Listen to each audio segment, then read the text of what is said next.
আশা করছি সবাই ভালো আছেন, সুস্থ আছেন। আলোচনার শিরোনাম স্মরণীয় বঙ্গবন্ধু, বরণীয় বঙ্গবন্ধু পর্ব 2। আমার দুজন অতিথি, ডান দিকে মুক্তিযুদ্ধের অন্যতম বীর সেনানী এবং যুদ্ধকালীন মামা বাহিনীর প্রধান, প্রতিষ্ঠাতা সদস্য বাংলাদেশ মুক্তিযোদ্ধা সংসদ কেন্দ্রীয় কমান্ড কাউন্সিল 1972, শহীদুল হক মামা। তিনি শহীদুল হক মামা নামে পরিচিত। বাঁ দিকে রয়েছেন অধ্যাপক উপকাল, সাবেক সংসদ সদস্য এবং সাধারণ সম্পাদক বাংলাদেশ যুব মহিলা লীগ। আপনাদের দুজনকে স্বাগত জানাচ্ছি। মা, আপনাকে দিয়ে শুরু করতে চাইছি এভাবে যে 1947 সালে উপমহাদেশে বিভক্তির মাধ্যমে যে একটি মেকি স্বাধীনতা এসেছিল, বঙ্গবন্ধু তা উপলব্ধি করতে পেরেছিলেন, শীঘ্রই সেটি প্রকাশ পেয়ে যায়। যে কারণে 47 পূর্ব পাকিস্তান আন্দোলন যখন চলছিল, তখন স্লোগান ছিল মুখে মুখে হাত মে বিড়ি মুখ মে পান, লড়কে লেঙ্গে পাকিস্তান। কিন্তু পাকিস্তান সৃষ্টির অত্যল্পকালের ভেতরে দেখা গেল সেই মেকি স্বাধীনতা আসার প্রেক্ষিতে স্লোগানটি বদলে গেল, এ আজাদি ঝুটা হয়, লাখো ইনসান ভুকা হয়। আর সেই যে বঙ্গবন্ধু 47 পর ভারত পাকিস্তান বিভক্তির পরপরই 48-এ বাংলার 4 জানুয়ারি বাংলাদেশ ছাত্রলীগ গঠন করেন এবং তার আমৃত্যু তিনি উজান ঘাটিতে নৌকা বেয়ে চলেছেন দেশ মাতৃকার মুক্তির জন্য। আজকে তার প্রতি গভীর বিনম্র শ্রদ্ধা জানিয়ে তার সামনে অনুষ্ঠান আমরা নিবেদন করছি। আপনাকে শুরু করার অনুরোধ জানাচ্ছি। ধন্যবাদ। ইতিহাসের মহানায়ক,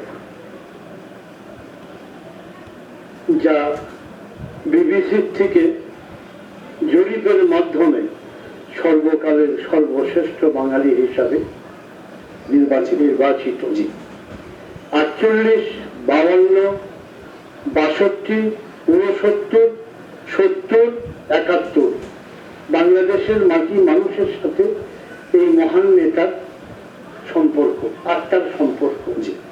বঙ্গবন্ধু সেদিনই বুঝতে পেরেছিলেন, যেদিন মোহাম্মদ আলী জিন্না পরিষ্কার এই তৎকালীন পূর্ব পাকিস্তান এসে বলেছিলেন উর্দুই হবে only state language, not other language. তো বঙ্গবন্ধু সেদিন উনি সঠিক সময় চিহ্নিত করেছিলেন যে আমাদের লক্ষ্যে যদি পৌঁছতে যায়, উনি যে স্বপ্ন লালন করেছিলেন, উনি যে স্বপ্ন দেখেছিলেন বাংলা, বিহার, উড়িষ্যার শেষ নবাব সিরাজউদ্দৌলাকে সিংহাসিত করার পর তার প্রধান সেনাপতি মীর জাফর আলী খান, সেই পলাশীর থেকে ধানমন্ডি বঙ্গবন্ধুর সেই ঐতিহাসিক বাড়ি, যেটা আজকে বঙ্গবন্ধুর জাদুঘর। এই যে আপনি তুললেন, এখানে কিন্তু একটি তারিখগত সাজুজ্য আছে।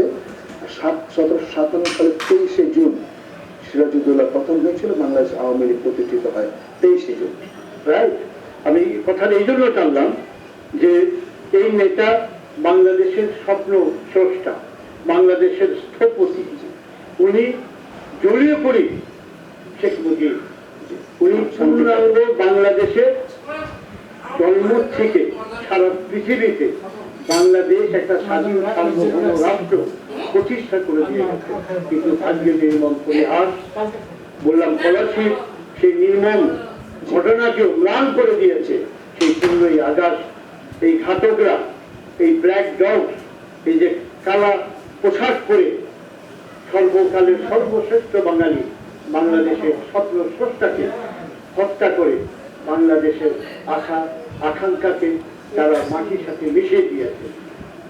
কিন্তু আজকে কথা নির্বিঘ্নে বলতে হয়, 1975 সালে জাতির জনক বঙ্গবন্ধু শেখ মুজিবকে সপরিবারে হত্যা করার পর এই যে হায়ানার দল, এই যে পাকিস্তানি প্রেতাত্মারা, যারা সন্তানরা, যারা ক্ষমতার মসনদে আরোহণ করেছিলেন, যারা বঙ্গবন্ধুর পিছনে ঘুরেছিলেন, যাদের পরিচয় ছিল 71 মেজর, বঙ্গবন্ধু যাদেরকে প্রমোশন দিয়ে এই মেজর জেনারেল করেছিলেন 71 মেজর জিয়াকে, এরা ডেপুটি চিফ অফ স্টাফ এবং চিফ অফ স্টাফ ফজলুল্লাহ কেউ আসেনি বঙ্গবন্ধুকে রক্ষা করতে। বঙ্গবন্ধু স্বয়ং টেলিফোন করেছিলেন, ফজলুল্লাহ আমার বাড়িতে সেনাবাহিনী কেন? এই মেসেজ পাওয়ার পরও জাতির পিতাকে কেউ রক্ষা করতে আসেন। আসবো মামা আবার। অধ্যাপক উপকিল যেটি জিয়া রহমানের প্রসঙ্গ তুললেন শহীদুল হক মামা, আমি সাবেক ডেপুটি স্পিকার কর্নেল অবসরগত শওকত আলীর একটি আলাপচারিতায় শুনেছি। তিনি বলছেন যে কর্নেল শওকত আলী একদিন বঙ্গবন্ধু ভবনে গিয়েছেন, কিছুক্ষণ আলাপচারিতা চলছিল, কিছুক্ষণের মধ্যে জিয়া রহমান ঢুকলেন, জিয়া রহমান বঙ্গবন্ধুকে বলছেন যে বঙ্গবন্ধু আপনি নিশ্চিন্ত থাকুন, কোনো সমস্যা নেই বা হবে না, যদি গুলি লাগে তবে আমার বুকে আগে লাগে। জিয়া রহমান প্রস্থান করার পর বঙ্গবন্ধু কর্নেল শওকতকে বলে, শওকত গুলিটা আমার বুকে কোন জায়গায় লাগলো দেখতো, কারণ গুলি করলে ওই আমাকে গুলিটা করবে। এটাকে শুরু করার ভুল জানাচ্ছি আপনি ঠিকই বলেছেন। না, এটা কর্নেল শওকত আলী বক্তব্য, আমি টেলিভিশনে শুনেছি। তিনি প্রায়ই কথাটি বলেন, উচ্চারণ করেন। জি। প্রথমেই আজকে এমন একটি বিষয়ে আলোচনা শুরু করেছেন যে আমাদের 100 বছরের সংগ্রাম শেষের দিনে